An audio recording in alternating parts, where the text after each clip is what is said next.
Hello everyone, in this video I'm going to speak Portuguese. If you don't understand the language, please click here at the bottom, at your right side, at the proper icon to activate the English subtitles.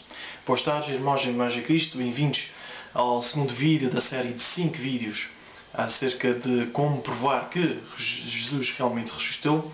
No último vídeo, então, falamos e analisamos 3 factos históricos que estão amplamente aceitos pelos historiadores de hoje em dia, que são o túmulo vazio, as aparições pós-morte de Jesus Cristo e a origem repentina do cristianismo.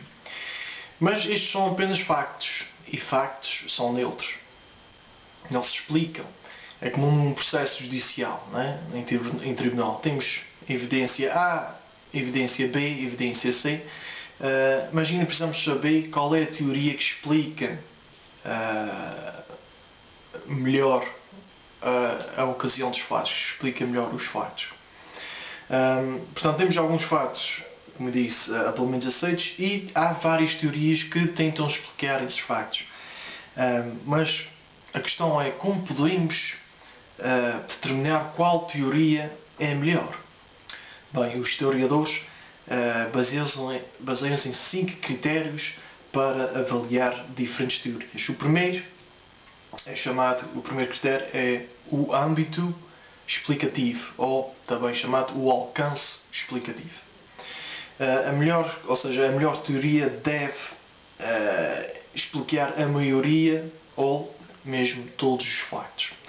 Ou seja, por exemplo, temos a hipótese A, que engloba apenas 2 factos, mas existe a hipótese B, que explica 3. Então, segundo este critério, a hipótese B é a melhor opção, não? Porque explica mais factos. Portanto, esse é o primeiro critério. O segundo critério é o poder explicativo. Ou seja, a melhor explicação deve explicar vigorosamente, ou seja, com força, com vigor, os factos. Ou seja, não de uma forma fraca ou superficial. Para simplificar, uma boa explicação deve fazer a gente pensar: epá, é isso mesmo. E não, sim, mas acho que vejo mais ou menos como isso seria. Podia encaixar no suceder das coisas, podia explicar aí os factos. Portanto, fica assim um bocadinho, ficamos em reticências, não é? Portanto, essa é a diferença entre uma explicação vigorosa, não é? Como uma hipótese, uma teoria com poder explicativo, e uma sem esse poder explicativo. O terceiro critério é a plausibilidade, ou seja, a melhor explicação deve ser plausível, dada a informação de base existente. Ou seja, vamos simplificar novamente, deve ser algo que deve fazer sentido e não fazer-nos pensar: isso parece muito forçado e improvável. Portanto, é uma coisa que realmente pode-se realizar, não é? Vamos dar um exemplo. Por exemplo, vamos dizer que os nossos factos são: vamos dizer que temos uma janela partida e com um buraco do tamanho de uma bola de ténis, vamos assim dizer, e há um grupo de crianças jogando no nosso quintal, jogando ténis, vê-se as crianças com raquetes e tudo mais. A hipótese mais plausível é dizer que a janela foi partida pela bola das crianças, não é? Que há uma criança, por acidente ou não, projetou a bola para a janela. Uma explicação muito menos plausível, que tenha menos plausibilidade, seria, sei lá, que um gajo lá na Lua tinha dado uma raquetada lá com uma bola de ténis e a bola atravessou a atmosfera, foi para a Terra abaixo, para a superfície da atmosfera, não é? E atingiu a tua janela. Isso, claro, estamos a ver. É muito mais plausível a primeira explicação do que a segunda. Portanto, o quarto critério é ver como a explicação é inventada. Ou seja, a melhor explicação não deve ser planeada, não deve exigir a adoção de muitas ou quaisquer novas crenças para as quais não temos evidências. Por exemplo, suponhamos que tentamos pegar o facto da construção das pirâmides do Egito. Há por aí muitas teorias. Uma delas diz que houve um sistema sofisticado de rampas e alavancas e tudo mais. E há aí por aí pessoal que dizem que foi aliens, foi alienígenas, extraterrestres que vieram cá à Terra e formaram aquilo, não é? Portanto, esta última é uma explicação, é um exemplo de uma explicação que é inventada. Portanto, o que é que isto quer dizer? Não temos nenhuma evidência concreta, segura, 100% segura de que existem aliens. Portanto, exigiria que aceitássemos outras crenças, más crenças infundadas, e portanto é uma explicação artificial e improvável de ser verdadeira. Okay?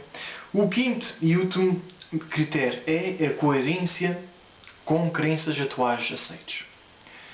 Em outras palavras, a melhor explicação será aquela que conflitará com menos crenças aceites do que outras explicações.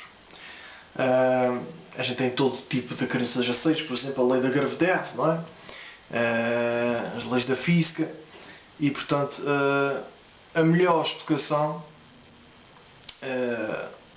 seria para algo que, vamos assim dizer, como uma teoria que derrubasse, que entrasse em conflito com estas leis que estão bem estabelecidas, não é? Por exemplo, com a lei da gravidade, ou o facto de, sei lá, o Abraham Lincoln foi presidente dos Estados Unidos, ou George Bush, ou seja lá o que for, ou Barack Obama, então seria uma enorme marca contra ela, não é? Uma explicação que viesse contra estas coisas que são bastante aceites seria, enfim, uma hipótese não credível também, não é?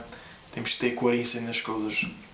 Portanto, a conclusão, a melhor explicação geralmente explica o âmbito completo dos factos, tem um maior poder explicativo, é a mais plausível e não é planeada e está de acordo com as crenças aceites.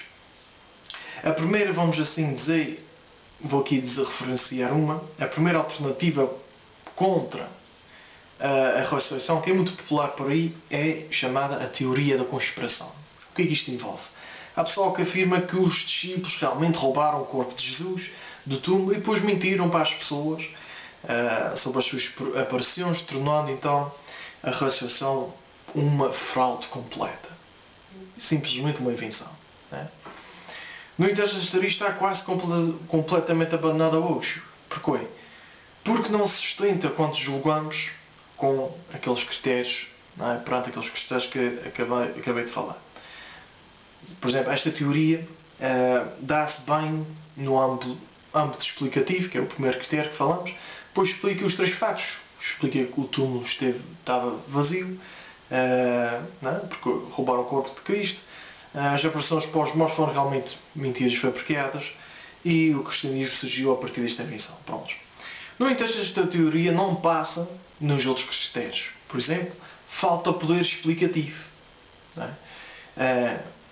Porque é que os discípulos roubariam o corpo e porque inventariam uma história, por exemplo, sobre as mulheres que descobriram o túmulo vazio? Não é? Este pormenor de testemunho das mulheres, testemunho feminino, é importante. Não é? No último vídeo vocês puderam saber porque é que era importante. Não é? Porque as mulheres na altura não eram assim credíveis na sociedade do primeiro século, na sociedade judaica. Portanto, porque é que inventariam o testemunho das mulheres? Porque é que introduziriam esse detalhe? Portanto, ambas as coisas parecem inexplicáveis. Como é que os discípulos poderiam ter capturado um corpo em um túmulo tapado com uma enorme pedra, rodeado de romanos, de soldados romanos, de centuriões que estavam lá? Não é? Como é que eles podiam fazer isso? Além disso, os académicos reconhecem universalmente não há provas de que os discípulos estavam mentindo. Aliás, há mais evidências, é mais plausível que estes estariam a ser verdadeiros para consigo próprios.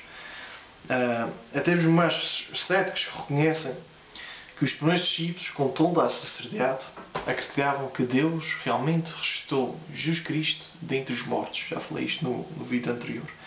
Portanto, e estavam dispostos a morrer para esta crença. Não é? Tantos mártires que morreram para esta crença. Não é? Ninguém morre por uma mentira ou por uma falsidade. Além disso, indo para o próximo critério, a teoria da conspiração parece artificial. Como todas as conspirações da história, esta supõe que todas as evidências sejam apenas realmente uma ilusão. Temos que questionar tudo, não é?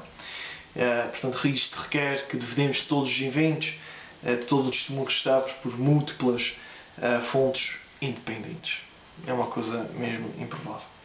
Portanto, por estas e outras razões, nenhum historiador a sério defende hoje a teoria da conspiração. E pronto, é isto que eu queria falar neste vídeo. No próximo vou falar mais acerca de teorias famosas que querem explicar os factos,